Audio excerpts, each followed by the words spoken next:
चालू है।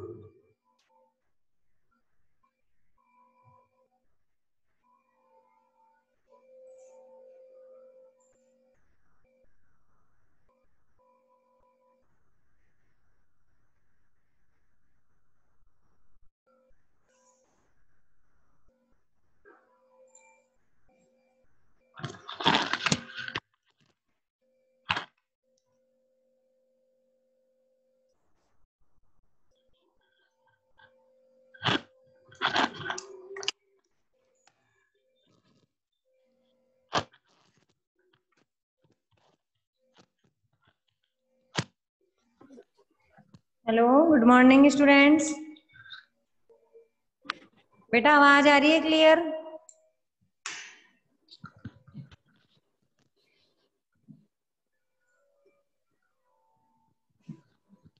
हेलो।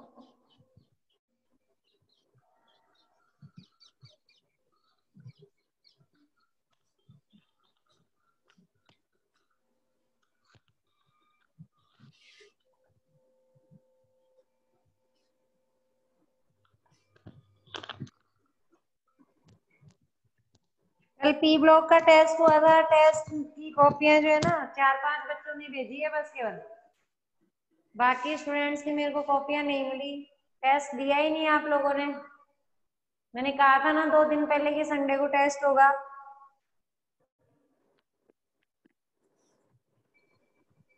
बेटा चैप्टर साथ साथ जो पढ़ाए जा रहे हैं उनको याद कर लो, तो टेस्ट से आप लोगों को पता भी चल जाएगा कितना याद हुआ है। टेस्ट दोगे जब ना पहले।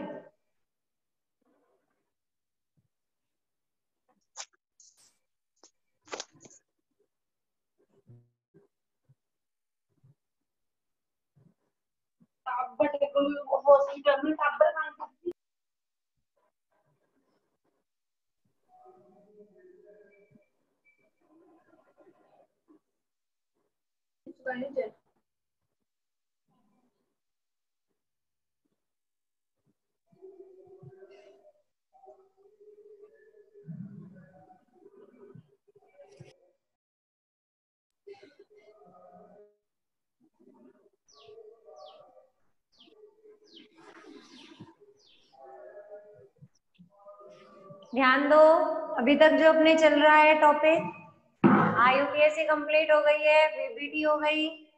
समावेता जो अपना टॉपिक अपन ने पढ़ा था सैटरडे को, समावेता। ध्यान दो बेटा, समावेता में जो 2 भाग थे समावेता के, उसमें जो फर्स्ट आपने पढ़ा है समावेता। क्या होती है समावेता? 2 प्रकार की होती है समावेता। ठीक है, कहते किसको है?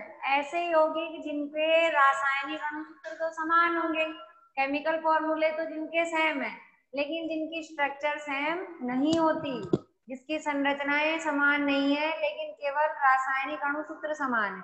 जैसे मान लो किसी के पास कार्बन का नंबर, हाइड्रोजन का नंबर, ऑक्सीजन का नंबर सेम है, लेकिन फिर भी संरचनाएं अलग अलग बनाते हो, ठीक है, उनको अपन कहेंगे समावयी, और समावयियों का यही गुण कहलाता है समावेता। ओके, तो अब समावेता में अपन ने 2 प्रकार पढ़े हैं समावेता के, जिसमें फर्स्ट आता है ज्यामिति समावेता, संरचनात्मक समावेता। फर्स्ट तो थी तुम्हारी संरचनात्मक, जो अपन ने सैटरडे को इसके जो प्रकार थे 5 प्रकार वो अपन ने पूरे पढ़े थे संरचनात्मक। और दूसरा जो प्रकार था वो है त्रिविम, जो कि अपन आज पढ़ेंगे। संरचनात्मक समावेता बताया था, LIC अर्धमशास्त्र से याद कर लेंगे इसको। 5 प्रकार हैं इसके: लिंकेज, आयनाइजेशन, कोऑर्डिनेशन, हाइड्रेट और कोऑर्डिनेशन, ब्रिज आइसोमेरिज्म, ये 5 टाइप्स। त्रिविम समावेता जो है स्टीरियो आइसोमेरिज्म, उसके भी 2 टाइप्स हैं। कौन कौन से हैं ध्यान देंगे। फर्स्ट जो है वो है ज्योमेट्रिकल आइसोमेरिज्म, जिसको अपन हिंदी में बोलते हैं ज्यामितीय समावेता, ज्यामितीय समावेता। और दूसरा जो प्रकार है इसका, फर्स्ट हो गई ज्योमेट्रिकल, सेकंड है ऑप्टिकल, जिसको अपन बोलते हैं प्रकाशिक समावेता। तो अब ध्यान दो बेटा, ज्यामितीय समावेता क्या होती है। कंडीशन याद रखेंगे कि कौन से ऐसे समकुल यौगिक होंगे जो कि ज्यामितीय समावेता दर्शाएंगे। तो ज्यामितीय समावेता दर्शाने के लिए आवश्यक 2 शर्तें हैं। कौन कौन सी? पहली शर्त तो ये है कि जो संकुल आप ले रहे हो वो हमेशा हेट्रोलेप्टिक ही होना चाहिए, मतलब उस संकुल में एक ही प्रकार के लिगैंड नहीं होने चाहिए, समझ गए? क्योंकि एक ही प्रकार के लिगैंड होंगे तो अपन उनको समान दिशा में या विपरीत दिशा में लगाएंगे तो उनका समपक्ष या विपक्ष रूप नहीं बनेगा, क्योंकि एक जैसे होंगे तो उनको एक तरफ लगाओगे तो भी वही चीज बनेगी, अपोजिट बनाएंगे तो भी वही बनेगा। तो इसीलिए ध्यान दो, कंडीशन नंबर फर्स्ट है संकुल जो है वो हमेशा हिट्रोलेप्टिक ही होना चाहिए। हिट्रोलेप्टिक मतलब भिन्न भिन्न प्रकार के लिगैंड उसमें जुड़े हुए होने चाहिए। जैसे मैंने लिख दिया A2B2, ये किसके लिए लिखा है? कोऑर्डिनेशन नंबर कितने के लिए लिख दिया? 4 के लिए। ये कोऑर्डिनेशन नंबर जब 4 होगा जब मैंने ले लिया A2B2 टाइप का संकुल योगी, ठीक है। और सेकंड जो कंडीशन है वो ये है कि उपसह संयोजन संख्या यदि 4 है, ध्यान दो, कोऑर्डिनेशन नंबर 4 के लिए दो प्रकार की आकृतियां होती है, एक होती है टेट्राहेड्रल, एक होती है स्क्वायर प्लेनर। तो जब अपन ज्यामितीय समावेता बनाएंगे तो ज्यामितीय समावेता कभी भी चतुष्फलक की आकृति में नहीं बनेगी, कारण क्योंकि टेट्राहेड्रल जो शेप है उसमें 3 लिगैंड कहाँ रहते हैं? एक ही तल में स्थित रहते हैं। जब तीनों लिगैंड एक ही तल में स्थित होंगे तो अपन उनको आमने सामने कभी नहीं रख सकते। आमने सामने का मीनिंग ये हुआ कि दो सेम डायरेक्शन में बनाए और दो अपोजिट में, मीनिंग वो स्क्वायर शेप में होने चाहिए, ठीक है। तो इसीलिए कॉम्प्लेक्स की जो आकृति है वो कैसी होनी चाहिए? स्क्वायर प्लेनर शेप होनी चाहिए, समझ गए? स्क्वायर प्लेनर शेप होनी चाहिए। दो कंडीशन है, ध्यान देंगे। और ये संकुल यौगिकों की जो ज्यामितीय समावेता है वो अपने इनऑर्गेनिक और ऑर्गेनिक दोनों में है। तो एग्जाम में बिल्कुल क्लियर लिखा हुआ आएगा कि संकुल यौगिकों की ज्यामितीय समावेता की आवश्यक शर्तें लिखी। संकुल यौगिक का मीनिंग है coordination compound, chapter 9 inorganic chemistry के लिए पूछ रहा है, समझ गए? कार्बनिक रसायन जो ऑर्गेनिक केमिस्ट्री जो तुम पढ़ोगे उसके लिए ज्यामितीय समावेता की अलग शर्तें होती है। तो इसकी शर्त समझ गए? फर्स्ट तो कॉम्प्लेक्स सदैव, चाहे उपसह संयोजन संख्या 4 हो चाहे 6 हो, कॉम्प्लेक्स सदैव कैसा होना चाहिए? हेट्रोलेप्टिक। तुम यहाँ से भी आप कितनी लेट क्यों आती? अब ध्यान दो, समझ में आ गई पहली कंडीशन। सेकंड ध्यान देंगे, जो संकुल था फर्स्ट तो हो गया हेट्रोलेप्टिक होना चाहिए, दूसरी होनी चाहिए उपसह संयोजन संख्या यदि 4 ले तो उपसह संयोजन संख्या 4 के लिए आकृति सदैव स्क्वायर प्लेनर होनी चाहिए, वर्ग समतलीय होनी चाहिए, समझ गए? ये हो गई ज्यामितीय समावेता के लिए दो शर्तें। आकृति कैसी होनी चाहिए? कोऑर्डिनेशन नंबर 4 के लिए पढ़ रहे हैं अपन, तो हेट्रोलेप्टिक और आकृति वर्ग समतलीय। जैसे मैं एक एग्जांपल दे दूं अभी तुम्हें, मान लो एम क्या है? मेटल है, मैंने प्लेटिनम ले लिया Pt, इसको लिख दिया मैंने Cl2, और यहाँ लिख दिया मैंने कुछ भी, कोई भी कंपाउंड ले लो, Br2 ले लो, Cl2 ले लो, A2B2 टाइप का, ठीक है। Cl की जगह पे अपन NH3 भी ले सकते हैं, Pt NH3 2, यहाँ लिख दिया मैंने Cl2, इसे अपन सिस प्लेटिन के नाम से जानते हैं, बनाएंगे भी, सिस है कि ट्रांस है। तो बेटा इसके समावयी कैसे बनाएंगे? जो दो NH3 दिख रहे हैं उनको एक ही डायरेक्शन में लगाओ, सेम डायरेक्शन में, और दोनों Cl को सेम डायरेक्शन में लगा दो। जब सेम डायरेक्शन में बनाएंगे तो वो समावयी, सेम का मीनिंग सिस फॉर्म कहलाएगा।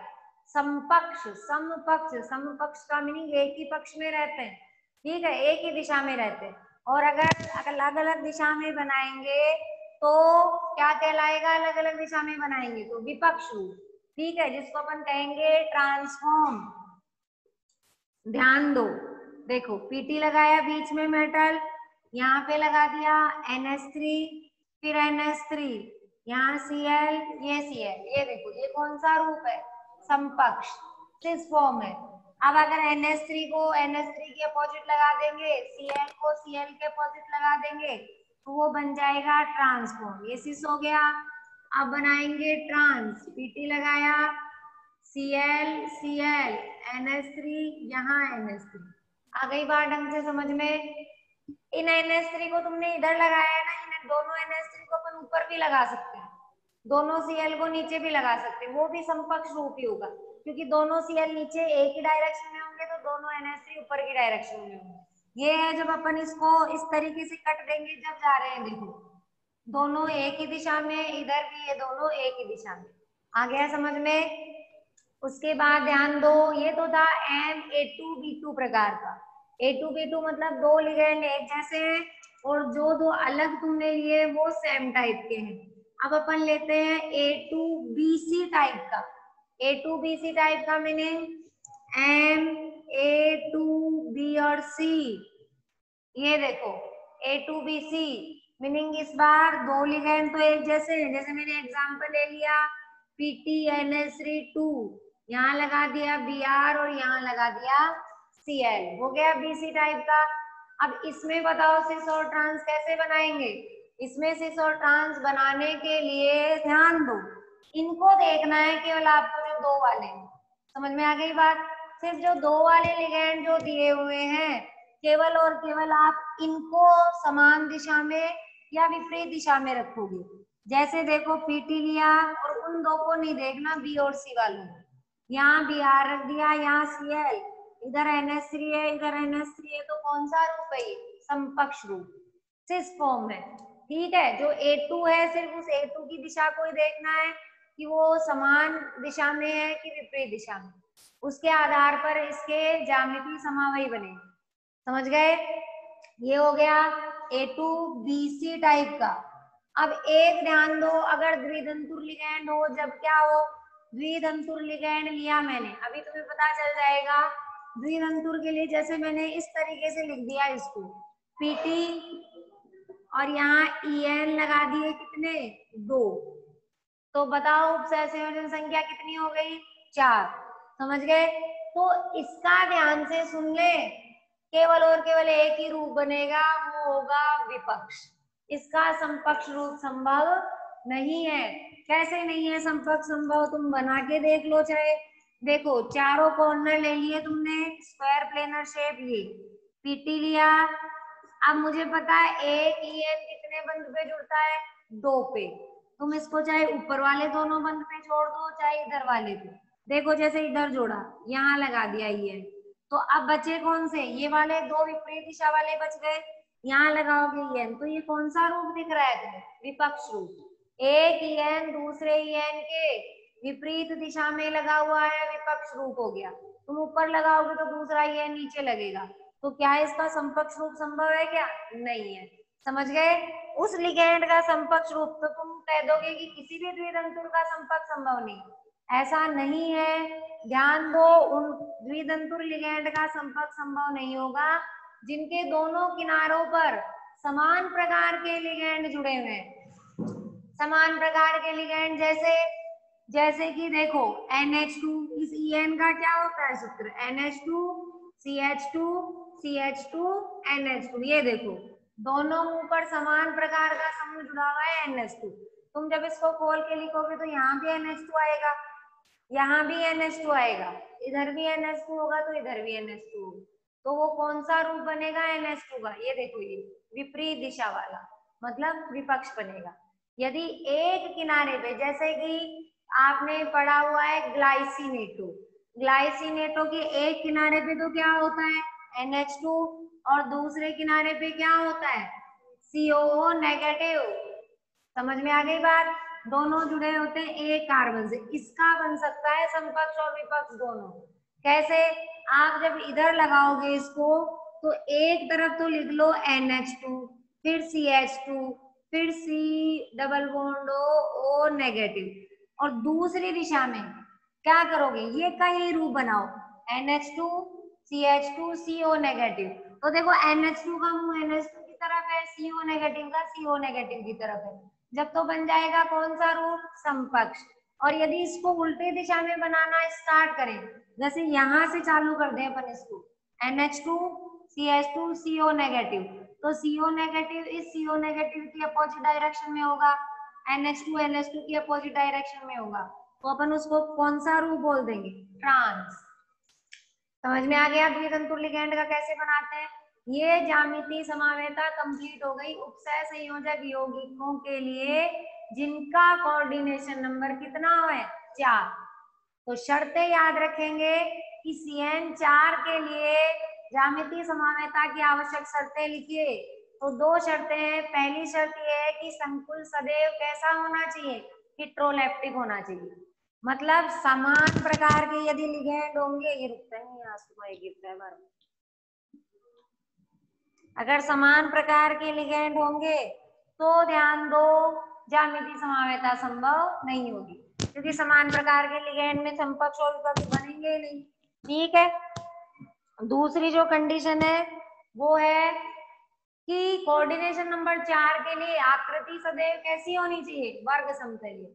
चतुष्फलकीय भी होती है कोऑर्डिनेशन नंबर 4 की आकृति, लेकिन टेट्राहेड्रल शेप में पूछ ले कि ज्यामितीय समवेता क्यों संभव नहीं है चतुष्फलकीय आकृति की, क्योंकि ज्यामितीय समवेता के दो रूप बनते हैं, एक समकक्ष और विपक्ष। समकक्ष और विपक्ष बनने के लिए समान प्रकार के लिगेंड आमने सामने होने चाहिए, लेकिन इसमें 3 लिगेंड कहाँ रहते हैं बेटा, एक ही तल में रहते हैं। जब एक ही तल में रहेंगे तो कहाँ वो आमने सामने आएंगे फिर कभी, इसीलिए इसका कभी भी ज्यामितीय समवेता बनना संभव नहीं है। समझ गए, केवल और केवल वर्ग समतलीय आकृति में ही बनेगा। ये तो थी उपसय संयोजन संख्या 4 के लिए। अब अपन पढ़ते हैं उपसय संयोजन संख्या 6 के लिए कैसे बनाएंगे अपन सिस और ट्रांसफॉर्म। वो देखो सिस और ट्रांसफॉर्म,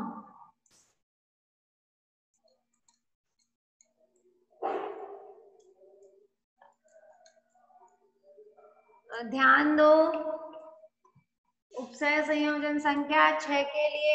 तुमने टेस्ट नहीं दिया था ना कल का पी ब्लॉक का, कॉपी तो नहीं भेजी? कब भेजी? मैंने चेक करके भेजी है कॉपी, तूने भेजी नहीं कॉपी तो मैं कहाँ से चाहिए? नंबर वो नाम लिखा था। फिर आप देखो कोऑर्डिनेशन नंबर 6 के लिए मैंने लिख दिया एम। पहले फर्स्ट एग्जांपल ले रही हूं मैं, एम A4B2। A4B2 का मतलब समझते हैं, 4 लिगेंड एक जैसे और 2 लिगेंड एक जैसे। समझ में आ गई बात? तो बेटा पहली बात बहुत सरल तरीका है, क्या अष्टफलकीय आकृति होगी उपसय संयोजन संख्या 6 के लिए, ऐसी होती है अष्टफलकीय, वर्ग के चारों कोनों पर 4 लिगेंड, एक ऊपर और एक नीचे। तो इसमें हमेशा क्या ध्यान रखना है, ये जो सीधी खड़ी लाइन दिख रही है आप लोगों को ये वाली, इस पे यदि तुम वो 2 लिगेंड लगा दोगे बी वाले, जब तो बन जाएगा विपक्ष रूप। और इस लाइन के अलावा उनको कहीं भी 2 पास वाली स्थिति पे लगा दो, पास वाली स्थिति पे, जब बन जाएगा समकक्ष रूप। समझ गए? जैसे इसका मैं एक उदाहरण भी ले लूं, एम की जगह मान लो मैंने कोबाल्ट लिख लिया मेटल, और ए की जगह लिख लो NH3 और बी की जगह कुछ भी लिख लो, Br2 लिख लो, Cl2 लिख लो, कुछ भी लिख लो। ये देखो अब ध्यान दो, कोबाल्ट तो कहाँ जुड़ेगा, बीच में, और NH3 जोड़ दिए चारों कॉर्नर पे यहाँ। अब इनको नहीं देखना है आपको, मैंने बताया ये जो खड़ी सीधी लाइन है उसके ऊपर यदि तुम B2 को जोड़ दोगे, ये B2 का मतलब Br जुड़े हुए यहाँ दो, तो कौन सी फॉर्म बनेगी, ट्रांस, विपक्ष रूप बनेगा यहाँ पर। समझ गए? जब बनेगा विपक्ष ट्रांसफॉर्म, और यदि यहाँ के अलावा इन दोनों Br को कहीं भी 2 पास वाली स्थिति पे लगा दो, समझ गए, जब बनेगा कैसा रूप, समपक्ष रूप। ध्यान दो इसका समपक्ष देखना कैसा होता है, CO। आज बुक के क्वेश्चन कंप्लीट कर लेंगे सभी। ये Br मान लो इन 2 पास वाली स्थिति पे लगा दिया, NH3 बाकी सब पे NH3, ये देखो ये बन गया इसका समपक्ष रूप, सिस फॉर्म। समझ गए ढंग से? ये ज्यामितीय समवेता कौन सी संकुल की हो गई, A4B2 प्रकार की। इसकी आवश्यक शर्त ध्यान से सुन लो, एक ही है कि संकुल सदैव कैसा होना चाहिए, हेटेरोलेप्टिक होना चाहिए। बाकी आकृति तो हमेशा अष्टफलकीय होगी, क्योंकि इसमें थोड़ी 2 प्रकार की आकृतियां होती है। अब ध्यान दो, नेक्स्ट एग्जांपल ले लिया मैंने, नेक्स्ट है तुम्हारा A3B3 टाइप का हो, जब क्या होगा, A3B3 का समझ रहे हैं, 3 लिगेंड है एक जैसे हैं और 3 जो अलग लिए वो भी सेम है। एग्जाम्पल लिख लिया मैंने, मान लो 3 NH3 ले लिए और 3 ही क्या ले लिए, Br। अब देखो इसके कैसे बनाएंगे, इनका ध्यान दो नाम सिस और ट्रांस की जगह A3B3 का नाम होता है फेस और मर, FAC फेस, समझ रहे हैं बात। और MER मर बोलते हैं। फेस एक टाइप का सिस है, मर एक टाइप का क्या है, ट्रांस है। ठीक है, हिंदी में जिसे अपन फलकीय और रेखांशिक भी बोलते हैं, फलकीय और रेखांशिक, समझ गए। फलकीय मीनिंग फेस आइसोमर, रेखांशिक मीनिंग मर आइसोमर। तो इनको कैसे बनाओगे, ध्यान दो। यदि तीनों लिगेंड को जो समान प्रकार के दिख रहे हैं एक साथ लगाओ, एक ही सीक्वेंस में एक साथ लगा दो, चाहे कहीं से भी स्टार्ट कर दो उनको, कोबाल्ट लिया, कहीं से भी जहां से तुम्हें अच्छा लगे उस बंद से स्टार्ट कर दो, NH3 NH3 NH3 लगातार लगाना है एक ही क्रम में। फिर लगा दिया Br Br और Br, तो इस आइसोमर को अपन क्या बोलेंगे, फेस आइसोमर, समझ गए। और मेरीडोनल या रेखांशिक आइसोमर क्या होता है, उनको लगातार क्रम में मत लगाओ, क्या होगा, आगे पीछे कोई से भी लिगेंड लगा दो जिनकी कोई सीक्वेंस नहीं है। हो सकता है मैंने दो NH3 को साथ लगाने के बाद यहाँ क्या लगा दिया, Br, फिर Br लगाने के बाद क्या लगाया, NH3, हो सकता है दो Br लगाने के बाद NH3 लगा दो, यहाँ NH3 लगा दोगे ना जब, तो एक ही सीक्वेंस हो जाएगी, NH3 NH3 NH3, दो NH3 लगाने के बाद Br, फिर Br लगाने के बाद क्या लगा दिया, NH3, समझ गए। सीक्वेंस लगातार नहीं लगानी है, किसी भी आगे पीछे सीक्वेंस दे दो, जैसे एक NH3 लगा दिया, फिर Br, फिर NH3, फिर NH3 लगा दिया, फिर मैंने क्या लगा दिया, Br, फिर क्या लगा दिया, Br, कोई निश्चित क्रम नहीं है। जब अपन इस आइसोमर को क्या बोलेंगे बेटा, मर आइसोमर या रेखांशिक आइसोमर। आ गई बात ढंग से समझ में। ये कंप्लीट हो गया है उपसय संयोजन संख्या 6 के लिए, लेकिन अभी एक अपन ने बाइडेंटेड लिगैंड नहीं पढ़ा। यदि द्विदंतुर लिगैंड हुआ जब इस उपसय संयोजन संख्या 6 के लिए कैसे बनाएंगे अपन, देखो बहुत अच्छा एग्जाम्पल है, समझे इसको ध्यान से, कैसे बनाएंगे।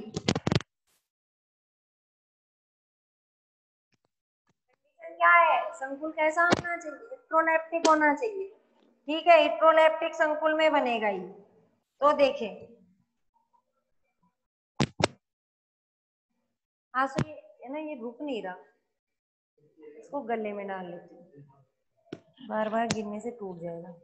अब आवाज आएगी ना, हाँ देखो ध्यान दो। अब अपन मैंने एग्जाम्पल लिया है, इधर देखे सभी, CO लिख लिया, EN2 गिनते जाओ कितने हो गए, 4, समझ गए। एक EN के कितने बंद बनते हैं, 2। ये बात बहुत पुरानी हो चुकी है, अब तो आदत हो जानी चाहिए इस चीज की। 4 हो गए तो बताओ संख्या 6 के लिए और कितने लिगैंड लगाने हैं मुझे, 2, तो मैंने लगा दिया Cl2। बेटा ध्यान देंगे, बनाएंगे इसका समकक्ष और विपक्ष रूप, आकृति गिन लिया करो। कई बच्चे तो क्या है, 2 और 2 4 देख लेते हैं, 4 का मतलब वो बन जाएगी वर्ग समतल। अरे 4 नहीं है, ये कितने हैं, 6 है, क्योंकि एक EN के कितने बंद बनेंगे, 2 बनेंगे। तो आप देखो कैसे बनाओगे इसकी समकक्ष और विपक्ष। इस लाइन को हमेशा याद रखना है, मैंने सिखाया था, इस लाइन के ऊपर यदि तुम वो 2 लिगेंड लगा दोगे तो कौन सा रूप बनेगा, विपक्ष बनेगा। सदैव विपक्ष बनाने के लिए बस इस सीधी खड़ी लाइन को देखा करो, लगा दिए Cl। अब इन दोनों को पकड़ के क्या लगाया, En, और इधर भी क्या लगाया, En। बोलो कौन सा रूप है ये, विपक्ष रूप या ट्रांसफॉर्म, समझ गए। अब देखना इसका समकक्ष रूप कैसे बनाएंगे। इस लाइन के अलावा कहीं भी 2 पास वाली स्थितियों पे, पास वाली होनी चाहिए, ऐसे नहीं एक Cl यहाँ है और एक यहाँ है, किसी भी 2 पास वाली स्थितियों के ऊपर 2 Cl लगा दो, जैसे एक यहाँ तो एक यहाँ। अब इस और इस बंद पे क्या लग जाएगा, En, और इन दोनों पे क्या लग जाएगा, En। कैसा रूप है ये, समकक्ष या सिस फॉर्म। आ गई बात ढंग से समझ में। ये ज्यामितीय समावेता जो त्रिविम समावेता का पहला प्रकार था कंप्लीट हो गया, ठीक है। उसके बाद अपन दूसरा प्रकार है जो है प्रकाशिक समावेता। त्रिविम समावेता को दो भागों में बांटा गया है। जैसे संरचनात्मक समावेता के कितने प्रकार पढ़े थे तुमने? 5 प्रकार, ये LIC वाले। ठीक वैसे त्रिविम समावेता के 2 प्रकार है, ज्यामिति और प्रकाशिक। ये ज्यामिति कंप्लीट हो गई, अब आएगा प्रकाशिक समावेता। आज ये चैप्टर कंप्लीट हो जाएगा अपने। ऑर्गेनिक स्टार्ट करवाऊंगी कल से। प्रकाशिक समावेता की ध्यान दो, क्या शर्तें हैं प्रकाशिक समावेता के लिए? किसको कहते हैं प्रकाशिक समावेता? वे समावयी जो समतल ध्रुवित प्रकाश के तल को, समतल ध्रुवित, ध्यान से सुनेंगे, वे समावयी जो समतल ध्रुवित प्रकाश के तल को क्लॉकवाइज या एंटी क्लॉकवाइज डायरेक्शन में घुमाते हैं। क्लॉकवाइज का मीनिंग समझते हैं किसको कहते हैं? घड़ी जिस दिशा में घूमती है ना, उस दिशा में घुमाते हैं। या एंटी क्लॉकवाइज का मीनिंग घड़ी जिधर घूम रही है उसकी विपरीत दिशा में घुमाते हैं। तो ऐसे समावयियों को अपन बोलते हैं प्रकाशिक समावयी। समतल ध्रुवित प्रकाश का तल किसको कहते हैं अपन? कि जब अपन एक वर्णीय प्रकाश को, एक वर्णीय मतलब सिर्फ एक मोनोक्रोमेटिक लाइट लिए, एक छिद्र में से तुमने प्रकाश के किरण पुंज को गुजारा, तो जब उस प्रकाश किरण पुंज को अपन गुजारेंगे किसमें से? निकोल प्रिज्म में से। फिजिक्स में भी पढ़ी है तुमने ये चीज। तो निकोल प्रिज्म में से गुजारने के बाद में वो जो मोनोक्रोमेटिक लाइट है, वो एक वर्णीय प्रकाश या तो आपको घूमता हुआ दिखेगा क्लॉकवाइज, यही होती है क्लॉकवाइज डायरेक्शन, या कैसा घूमता हुआ दिखेगा? Anti clockwise. वो है समतल ध्रुवित प्रकाश। प्रकाश के किरण पुंज को निकोल प्रिज्म में से गुजारते हैं तो वो आपको क्लॉकवाइज एंटी क्लॉकवाइज घूमता हुआ दिखेगा। अब इसको ध्यान देंगे, जो आप यौगिक लेंगे, प्रकाशिक समावेता की शर्तें सुन ले, जैसे ज्यामिति की पढ़ी है तुमने। प्रकाशिक समावेही दर्शाने वाले जो यौगिक होंगे वो कभी भी एक दूसरे पे क्या नहीं होते? अध्यारोपित नहीं होते, सुपर इम्पोज। जैसे देखो मेरा ये हाथ है, ये इस दूसरे हाथ का क्या है बताओ? दर्पण प्रतिबिंब है, मिरर इमेज है। मैं मेरे इस एक हाथ को दूसरे हाथ के ऊपर क्या नहीं कर सकती? सुपर इम्पोज नहीं कर सकती, अध्यारोपित।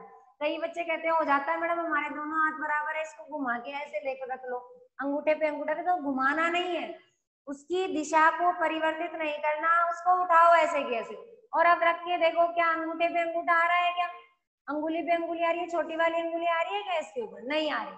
तो मैं क्या कहूंगी कि मेरे दोनों हाथ एक दूसरे के कौन से समावयी हैं बेटा? प्रकाशिक समावयी। समझ में आ गई? प्रकाशिक समावयी सदैव एक दूसरे के दर्पण प्रतिबिंब होते हैं। दर्पण में जैसे हमेशा कांच में उल्टा दिखता है, ठीक वैसे ही मेरे दोनों हाथ एक दूसरे के मिरर इमेज है। ओके, क्लियर हो गया ढंग से? ये सबसे बड़ी आवश्यक शर्त है इसकी, कि एक दूसरे पर प्रतिबिंब कभी अध्यारोपित नहीं। अब मैं तुम्हें बनाना सिखाती हूँ। कई बच्चों को तो क्या है, कांच में देखना तो आता है पर उसका मीनिंग नहीं पता। ये चीज ध्यान दे, जब अपन मिरर में देखते हैं तो लेफ्ट राइट में, और राइट कहाँ दिखता है? लेफ्ट में दिखाई देता है। ये थोड़ी है कि सिर की जगह दिखेगा, आपको पैर की जगह दिखेंगे। तो इसका मतलब ये है कि जो फ्रंट पे रह रहे हैं लिगेंड, उनकी पोजीशन नहीं बदलनी है कभी भी। जैसे मैंने, और बाकी कॉम्प्लेक्स होमोलेप्टिक लेंगे अपन, हिट्रो ले लो चाहे होमो ले लो, सबका बन जाएगा यहाँ। ठीक है, जैसे मैंने एग्जाम्पल के लिए, अब देखना कितना इंपॉर्टेंट क्वेश्चन है जो मैंने तुम्हें अभी सॉल्व करवाया था। NH3 4Cl2 कहेगा निम्नलिखित उदाहरण में इस संकुल यौगिक में बताओ कौन कौन सी समावेता संभव है, और तुम इसकी कौन सी समावेता बनाओगे? बताओ कौन सी संभव है इसमें? इसमें वो जो फर्स्ट पढ़ी है संरचनात्मक LIC हरदम साथ, उसमें से है क्या कोई प्रकार? इसमें नहीं है। अरे उसमें अगर आयनन होती तो आयनन के लिए एक आयन बाहर होना चाहिए, समझ गए? बाकी कोई सी है नहीं इसमें। फिर आ जाओ संरचनात्मक, बोलो संरचनात्मक बनेगी कि नहीं बनेगी इसकी? बिल्कुल बनेगी। संरचनात्मक समावेता में इसके कौन से रूप बनाओगे? समपक्ष और विपक्ष।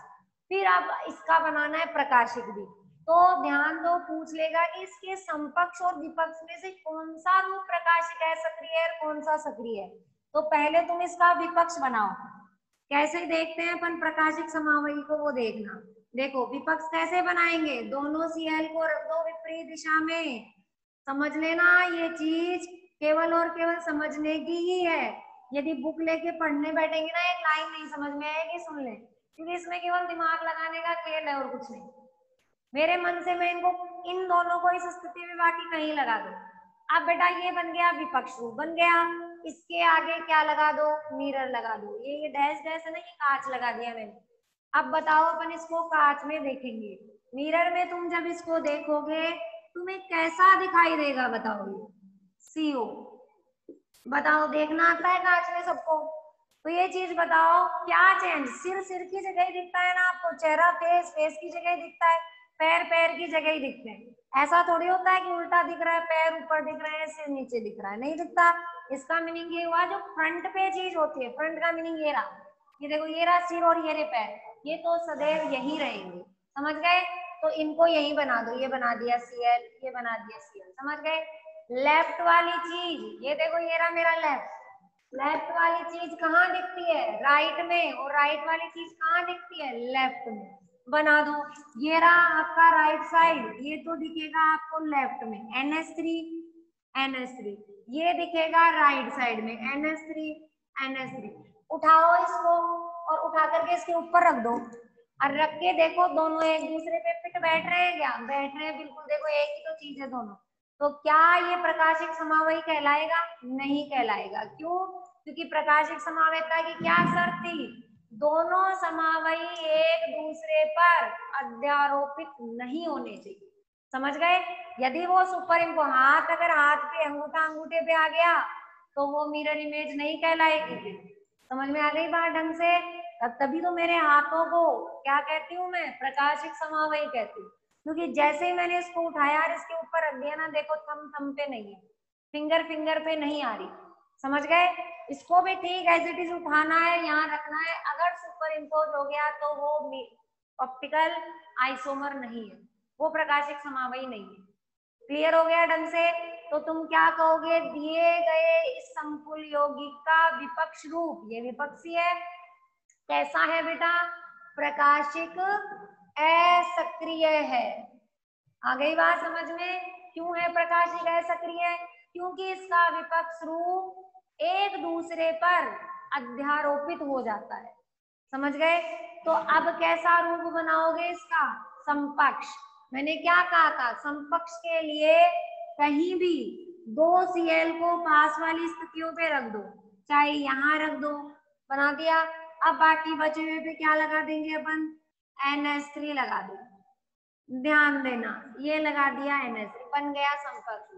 अब लगाओ कांच और इसका बनाओ मिरर इमेज। इसकी मिरर इमेज देखते हैं कैसी दिखती है, दर्पण प्रतिबिंब इसका कैसा दिखाई देता है। ये देखो, ये दर्पण में हमेशा देखने का तरीका सीख लो। कई बच्चों को कांच में देखना नहीं आता, भी शक्ल तो बहुत बार देख लेते हैं और मीनिंग नहीं पता उसका।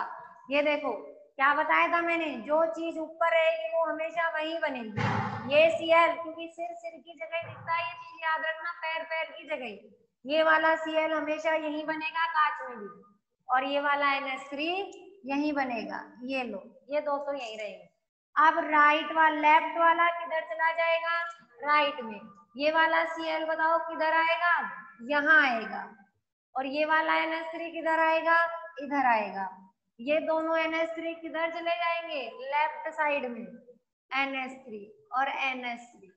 उठाओ इसको और उसके ऊपर रख के देखो क्या इस पे फिट बैठ रहा है क्या, ये नहीं बैठ रहा इस बार। कैसे, ये देखो इसको यहाँ लगाओ, Cl पे NH3 आ रहा है, लेकिन देखो उस कोने पे तो क्या आ रहा है, NH3, और वो वाला इसके ऊपर आके बैठेगा तो क्या आएगा, Cl। तो नहीं हो रहा है एक दूसरे पे फिट, जैसे अपने अंगूठे पे अंगूठा नहीं आ रहा था वैसे हो रहा है। इधर इसको उठा के बिठाओगे, यहाँ तो NH3 है और इधर क्या आएगा, Cl। समझ गए। तो ये बन जाएगा इसका ऑप्टिकल एक्टिव कंपाउंड, प्रकाशिक सक्रिय। कौन सा रूप है इसका, समपक्ष रूप। समझ में आ गई बात, समपक्ष रूप इसका प्रकाशिक सक्रिय है। ठीक है, समझ गए। अब अपन बनाते हैं नेक्स्ट एग्जाम्पल। देखो अभी कितना जबरदस्त एग्जाम्पल ले लिया, इसमें 5 मिनट ही है। इसमें ध्यान दो, मैंने अब लिया है बेटा, कोई भी होमोलैप्टिक भी हो सकता है, इट्रो भी हो सकता है, क्योंकि प्रकाशिक के लिए होमो और इट्रो की कोई शर्त आवश्यक नहीं है, वो ज्यामिति की आवश्यक है कि होमो नहीं होना चाहिए। अब मैंने कोई होमो का जैसे एग्जांपल ले लिया, COEN, बताओ उपसर्ग संयोजन संख्या 6 के लिए कितने लगा दूं, यहाँ 3, यहाँ मान लो 4 लगा दिया +3, 3 देखते ही समझ गए आकृति अष्टफलकीय ही बनेगी, ये बन गई अष्टफलकीय आकृति, समझ गए। अब देखो EN लगा दो, 3 EN लगाने, कोई भी स्थिति को पकड़ लो, किसी भी एक स्थिति, इसके अब कई बच्चे दिमाग लगाते मैडम इसका समकक्ष विपक्ष बना ले, अरे इसका समकक्ष विपक्ष बन सकता है क्या, ये होमोलैप्टिक है, होमोलैप्टिक में ज्यामिति नहीं होती है, तो इसका समकक्ष विपक्ष नहीं बनेगा। आपको जो दो स्थितियां अच्छी लगती है वो दो स्थितियां ले लो, ये ले लिए 2 EN लगा लिए, फिर ये और ये, यहाँ पर क्या लगेगा EN, और फिर कहाँ लगेगा EN, समझ गए। ये देखो अब लगा दिया मैंने मिरर, बताओ बेटा मिरर में कैसा बनेगा ये CO आपकी राइट साइड में EN लगा हुआ है, जो किधर चला जाएगा लेफ्ट में, यहाँ आ गया EN, ये आपकी कौन सी साइड में है, लेफ्ट साइड में, किधर बनेगा राइट साइड में EN, ये वाला लेफ्ट में है, किधर बनेगा राइट में EN। अब देखना क्या मैं इस रूप को ऐसे देखना, ये तीर का निशान देखो, ये एरो देखो, मैंने इधर घुमाया, देखना इसको यहाँ से यहाँ घुमाया, देखो कहाँ पहुंच गया यहाँ, इसको यहाँ से नीचे घुमाया, देखो यहाँ पहुंच गया, और इसको इधर घुमाया तो कहाँ पहुंच गया इधर।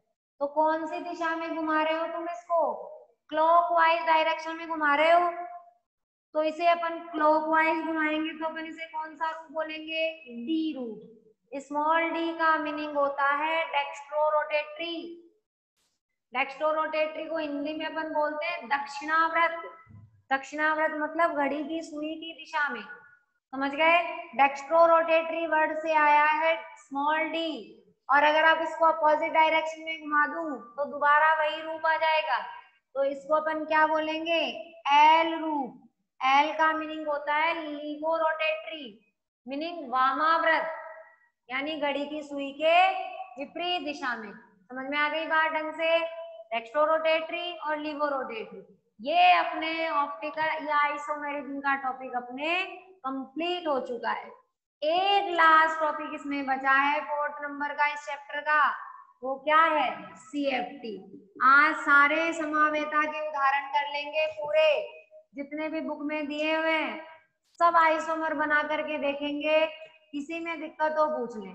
अब बोलो कुछ पूछना है त्रिविम समावेता में या ज्यामितीय समावेता के, जो ये त्रिविम के 2 प्रकार पड़े हैं, ज्यामितीय और प्रकाशिक, पूछना है किसी बच्चे को कुछ, पूछना है क्या किसी को। और नोट्स वगैरह ध्यान से सुन लो, या RBSC की बुक से बढ़िया कोई लैंग्वेज नहीं है, समझ रहे हैं, वही बुक के एग्जाम्पल आप लोगों को सॉल्व करने। बोलो किसी को कोई दिक्कत है, पूछना है किसी को कुछ,